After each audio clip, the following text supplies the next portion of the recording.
ഒരിക്കലും സാധ്യമാകില്ല എന്ന് വിധിയെഴുതിയ ഒരു സംരംഭത്തിന് തുടക്കം കുറിച്ചിരിക്കുകയാണ് ഇവിടെ. വർഷങ്ങളായി നടത്തിയ അധ്വാനത്തിൻ്റെയും പ്രയത്നത്തിൻ്റെയും ഫലമായി ലഭിച്ച സംരംഭം എന്താണെന്നും എങ്ങനെയാണ് ഇപ്പോൾ ഈ സംരംഭത്തിന് തുടക്കം കുറിച്ചാൻ സാധിച്ചതെന്നും നമുക്ക് അവരോട് തന്നെ ചോദിക്കാം.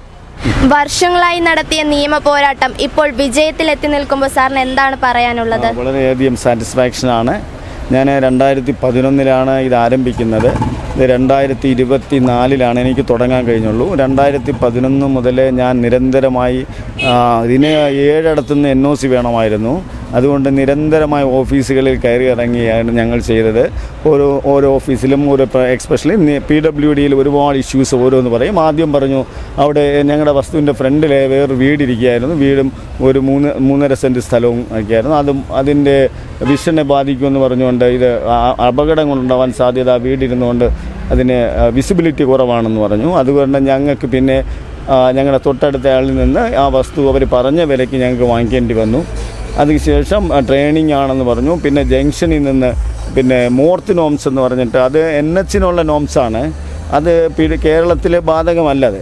അത് ജംഗ്ഷനിൽ നിന്ന് പിന്നെ 300 മീറ്റർ അകലെ പമ്പ് വരാവുന്നത്. പക്ഷേ ഈ തിരുവനന്തപുരം ഞങ്ങളുടെ കേരളത്തിലുള്ള എല്ലാ പമ്പുകളും ജംഗ്ഷനിൽ തന്നെയാണ് ഇരിക്കുന്നത്. അങ്ങനെ പറഞ്ഞു. വീണ്ടും അവർ ഫയൽ റിജക്റ്റ് ചെയ്തു. അങ്ങനെ പലതവണയായിട്ട് നിരന്തരമായി അവസാനം ഞങ്ങൾക്ക് രക്ഷയില്ലാതെ അവസാനം ഞങ്ങൾ ഹൈക്കോടതി സമീപിച്ചിട്ടാണ് ഞങ്ങൾക്കിതിൻ്റെ PWDയിൽ നിന്ന് NOC കിട്ടിയത്. അങ്ങനെ 2024 ഞങ്ങൾക്കിത് ഇപ്പോൾ ഞങ്ങൾക്ക് തുടങ്ങാൻ കഴിഞ്ഞു. വളരെയധികം സന്തോഷം ഞങ്ങൾക്ക്.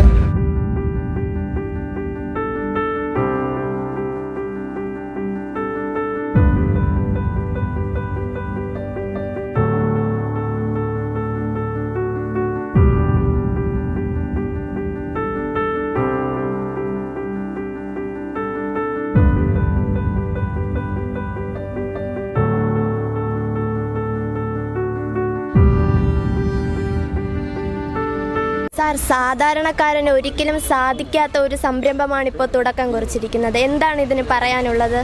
അല്ല, നേരത്തെ പറഞ്ഞതുമാതിരി എല്ലാ നാട്ടുകാരുടെയും എല്ലാവരുടെയും ഒരു സപ്പോർട്ട് അത് തന്നെയാണ് ഏറ്റവും പ്രധാനം. മാത്രമല്ല നാട്ടുകാരുടെ ഏറ്റവും വലിയൊരു ആവശ്യമായിരുന്നു ഇത്. കൂടുതൽ ഈ ഒരു വെഞ്ചറായിട്ട് മുന്നോട്ട് വന്നപ്പോഴത്തേക്ക് ഇടയ്ക്ക് ഒന്ന് ബ്രേക്ക് ഇടേണ്ട ഒരു അവസരം വന്നു. ഈ പ്രൊസീജിയറിലുള്ള ഒത്തിരി പ്രശ്നങ്ങളൊക്കെ ഉണ്ടായി. അപ്പോൾ അങ്ങനെ വന്നപ്പം ഒന്ന് പിന്തിരിയേണ്ട സ്ഥാനത്ത് നാട്ടുകാരുടെ സപ്പോർട്ട് കൊണ്ടാണ് വീണ്ടും ഈ ഒരു സ്ഥാനത്തിലേക്ക് മുന്നോട്ട് പോവുകയും ഇത്രത്തോളം എത്തുകയും ചെയ്തത്. പിന്നെ എൻ്റെ പേഴ്സണലായിട്ട് എൻ്റെ ഒരു എക്സ്പീരിയൻസ് കൂടെ എനിക്ക് ഷെയർ ചെയ്യാൻ എൻ്റെ കൂട്ടുകാരനാണ്. ഞങ്ങൾ പലപ്പോഴും IOCയിൽ ഞാൻ കൂടെ പോയിട്ടുണ്ട്. അപ്പോൾ അന്ന് അവിടെ വെച്ച് അവിടുത്തെ ഒരു ഓഫീസറായിട്ട് ഒരു ചോദ്യം ചോദിച്ചു. അത് ഇന്നും എൻ്റെ മനസ്സിലുള്ളതാണ്. ചോദ്യം ഇതാണ്: സാർ, ഇത് സത്യസന്ധമായിട്ട് കൊണ്ടുപോകാൻ ലാഭം ഉണ്ടാവും, കൃത്രിമം കാണിക്കാതെ ഈ സ്ഥാപനം നടത്തിക്കൊണ്ടുപോകാൻ പറ്റുമോ എന്നാണ് ആദ്യം ആ ഓഫീസറോട് ചോദിച്ചത്. അപ്പോൾ ആ ഓഫീസർ ആദ്യം ഒന്ന് ചിരിച്ചിട്ട് പറയാണ്, അങ്ങനെയുള്ള ആൾക്കാരെയാണ് ഞങ്ങൾക്കും വേണ്ടത്. തീർച്ചയായിട്ടും ഇങ്ങനെയുള്ള സ്ഥാപനങ്ങൾ നടത്താൻ ഇങ്ങനെയുള്ള ആൾക്കാരെയാണ് ഞങ്ങളും പ്രതീക്ഷിക്കുന്നത്. അതുകൊണ്ട് ഇത് സത്യസന്ധമായിട്ട് മുന്നോട്ട് കൊണ്ടുപോകണം എന്നുള്ള ഒരു ഉദ്ദേശത്തോട് മാത്രമാണ് ഉള്ളിൽ തുറന്നിട്ടുള്ളത്.